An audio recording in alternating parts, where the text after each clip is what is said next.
Hello, so in this video I'm going to be talking through Edexcel A-Level History Paper 2 Section A source questions, and these are the source questions where there are two sources and one inquiry, so just one focus with two different sources. The Paper 3 source questions, there's two inquiries with one source. So in this source question, Paper 2 source question, there is quite a lot to do. You've got two sources to kind of grapple with. I've done a video on the paper 3 source question, which I'll link to in the description. And I've also done a video on general source technique. So if you don't do Edexcel or you're just looking for more general points on how to approach sources in A-level history, then you should have a look at the other video, which will hopefully give some good tips on that. So the plan for this video is that I'm going to briefly talk through the mark scheme and show an example question and sources. Then I'll go through my suggested structure. And this is just one approach. There are different ways of doing this. And I've seen people do very, very well, using different approaches. So if you've been taught a different approach, that a different structure that works for you, that's absolutely fine, as long as you're ticking those boxes in the mark scheme. Then I've got an approach in the exam, so the step-by-step approach to follow when you first open the exam paper, and the order in which to think about things. Then there's a really useful comment from the examiner's report in 2019, which I think kind of ties all of this together. And then I've got a key takeaway slide, from the Duke of Buckingham, who's giving his insights, which is quite interesting to get his take on this. So to begin with, the mark scheme. So really, I'm not going to read through these line by line. You can pause the video and do that yourself if you want to.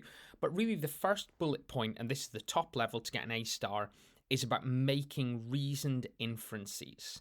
So inferences is reading between the lines what we can take from the source. It's not what it's actually saying. We're not quoting it, but reading between the lines. What is the message of the source? So you need to be able to do that. So making inferences. So the best way to do that is to take a quote and then just say, this quote means that, or this quote suggests, or we can infer from this quote, ... The second bullet point is about use of own knowledge. So using your own knowledge to illuminate or to discuss the limitations of what can be gained from the content of the source. So bringing in own knowledge. So not just relying on what's in the source. So you're thinking about what else do I know that is useful to kind of support or challenge what the source is saying. And then the final point is about evaluation of the source material. It talks about criteria. And really this is about provenance. So nature, origin, purpose. So what type of source is it? Where does it come from? Who made it? And then really importantly, the purpose. Why was it made? Why did somebody make this source? Also, just some added points on provenance. You could think about the audience, who the intended audience was, and also the kind of tone of the source. What's the tone? In my other video, I discussed that in more detail, so you can have a look at that. Okay, so here's an example question from 2019, and there actually is an exemplar on the Edexcel website that I will link to in the comments for this specific question. So if you do option 2E on Mao's China, that would be a useful one for you to look at. Or if not, just generally to look at an exemplar is good practice and will help you. So the question is, how far could the historian make use of sources 1 and 2 together to investigate the threat posed by Lin Bao in 1971 to Mao's position?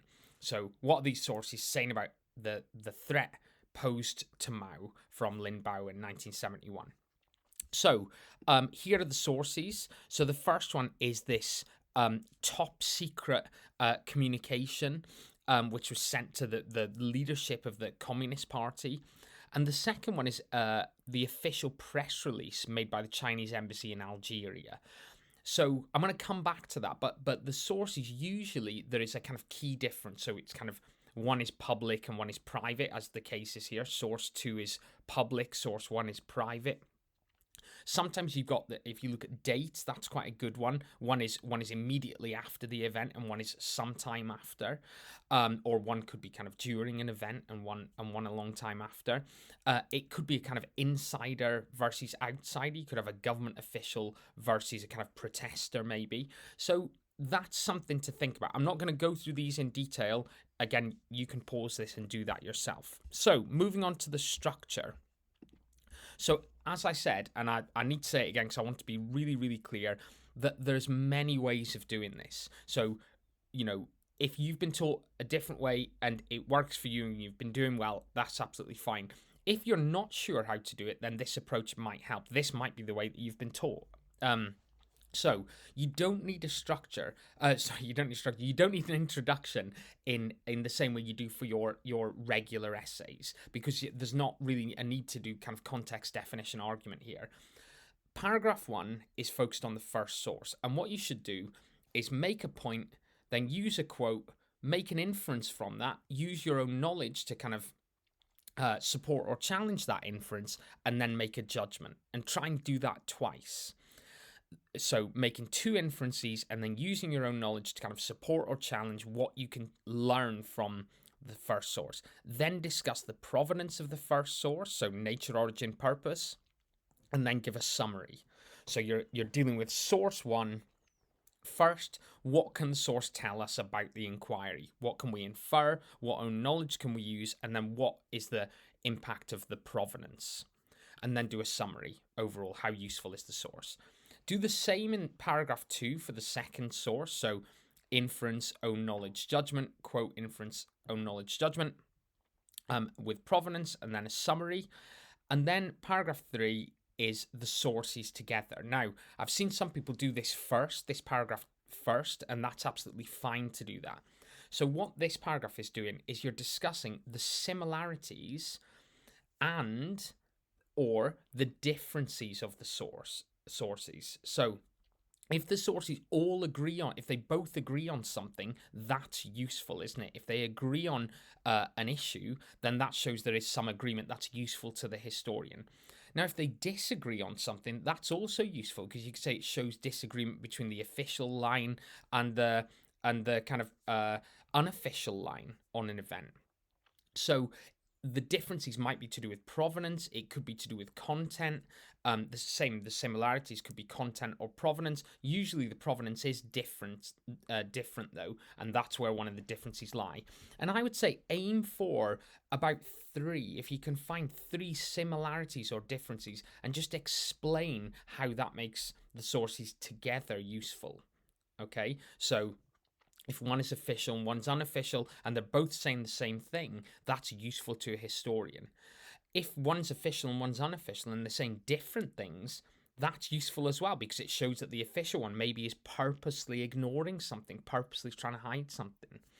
I hope that makes sense. Please leave a comment if any of that isn't clear. I've tried to explain it as best I can.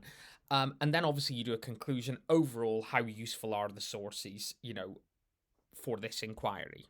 So the next bit, I think, is something that can be applied regardless of what structure you use. And this is the approach in the exam. So this is what you should do, step-by-step approach. So read the question, highlight the inquiry. Before you even look at the sources, note down some knowledge on the inquiry. So if we go back to the question, so how can the sources together be used to investigate the threat posed by Linbao to Mao's in 1971 to Mao's position? So you highlight that, the threat posed by Linbao in 1971 to Mao's position, and you think, okay, what do I know about that? And just make some notes on your own knowledge. Before you even look at the sources, just next to the question, just put down some own knowledge, because that'll be useful for you to come back to. Then you go through the provenance of the first source and make notes. So for example, this one here, this first source, this is official communication sent to the leadership of the party. It's immediately after the event, so 1971. So you note down some points on the provenance, the nature of this. It's a government document.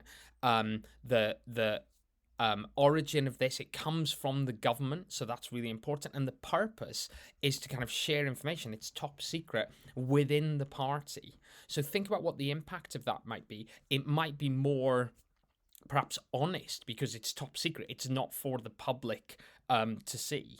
So things like that, just thinking about the provenance. Then you read through the first source and highlight key points that relate to the question. So I'm not going to do that now. Don't have time in this video to go through them line by line.